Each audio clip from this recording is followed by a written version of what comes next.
Wendi karwaki etwako kinyi makawuono machiegni ahinya.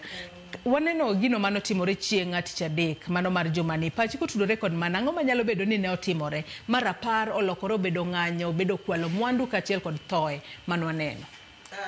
Kamano Joyce, hapa ni my discussion maber. Sani kaka ya town sani.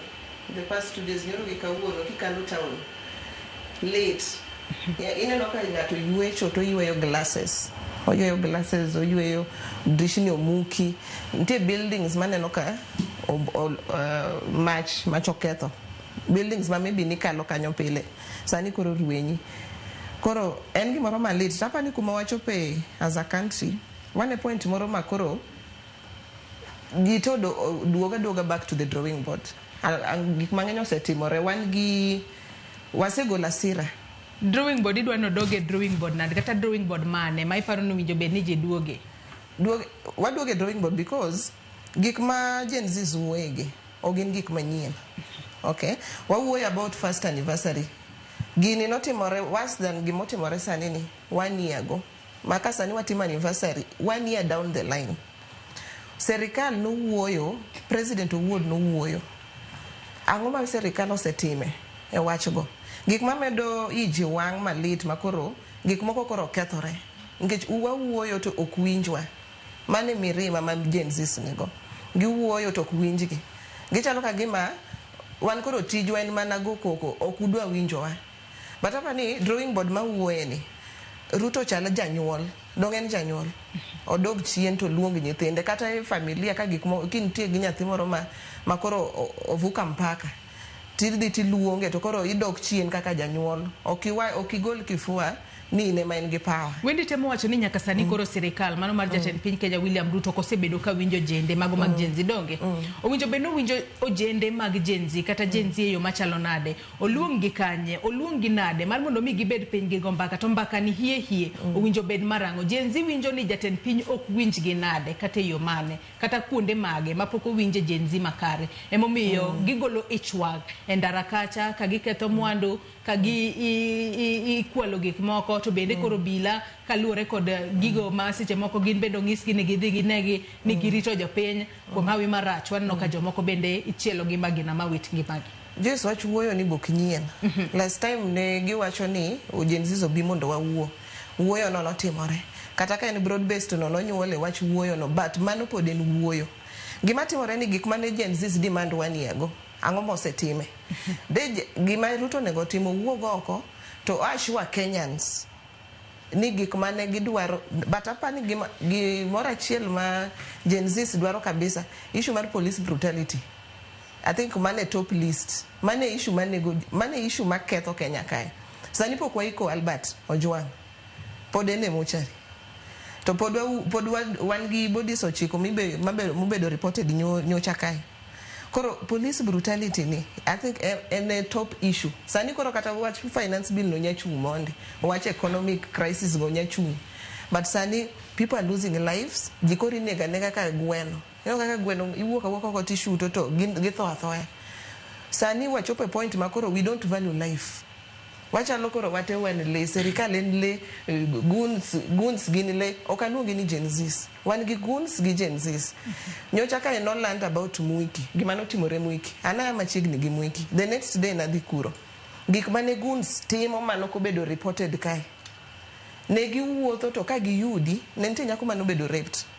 But ka giyudi to nigonyo nyaka mon duk. Mago gik mako nokobedo reported but gine ground gibonyisi. Guns ne wuotho to ko yudi tigoyi ti imayi gimoro amora tigonyi duk. Mon nigolo duk nikech ging'e ni pesa gi kane thuno. Nigoli duk. Mago gik manoko wachi. Nikech wasechope point makoro kata guns go kata kiluongo gi ni guns but gin human beings gin dhano.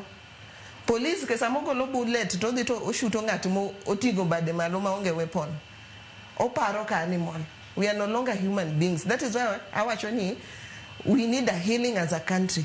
To ma ok en healing moro mwadhi keto event moro ni koro politicians biro to lemo together. We need healing as a country. Kumoro makoro wadog chien to serikal owuogi to handle issues. Wok wawuoyo about dialogue. Dialogue is gwasetimo.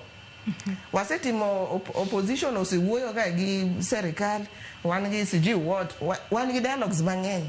To moro manotim gi Gen Z 1 year ago, ang'o mosetime? Be wasebedo gi ng'at mosemaki? Sani tero wach Albert no waneno ko maki ji nikech wawuok oko e streets.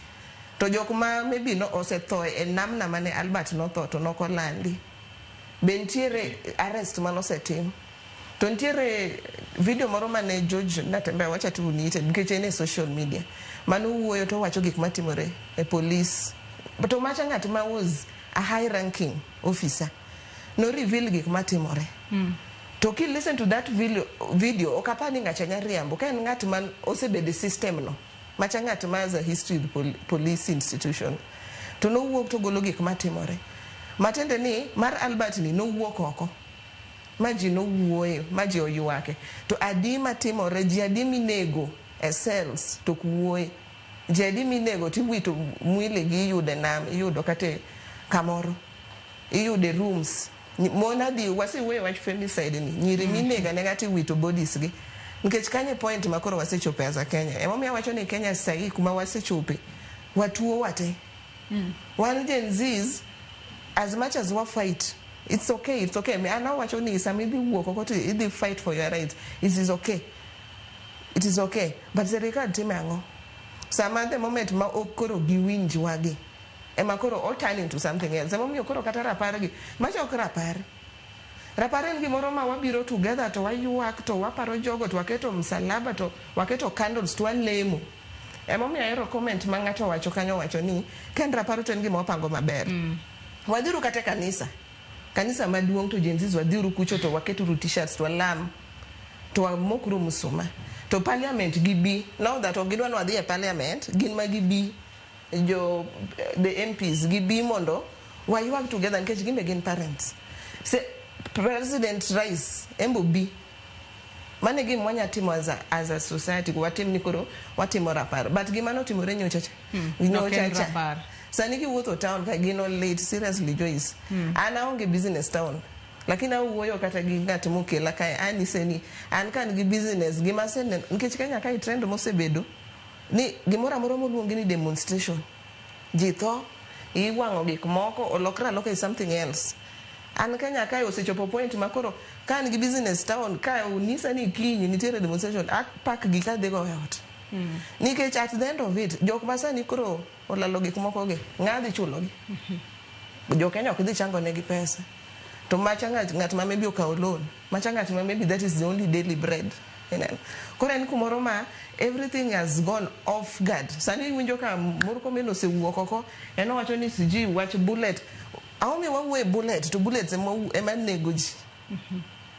Wadwa nego ji like animals ineno. Koro ena gimoro ma serikal has lost it, Gen Z has lost it, Goons has lost it, everyone has lost it. Wadoge drawing board reconciliation nyalo bedo. We need to heal as a country. Na see let's do some social media na kupiga picha. We need to talk. We need to talk and let the president be the president. Okao baton, the mantle. Mano miye ching mano soya in. Let him give directives. It is about police. It is about loss of lives. Sani is not about sukari, siji unganga. Mago wasa yuakemua all. Sani wa worry about people are dying like animals. Tomine, people are being left orphans. Albert was the only son. So we need to think. Iwacho kanyo makare ahinya. Godoni man mondo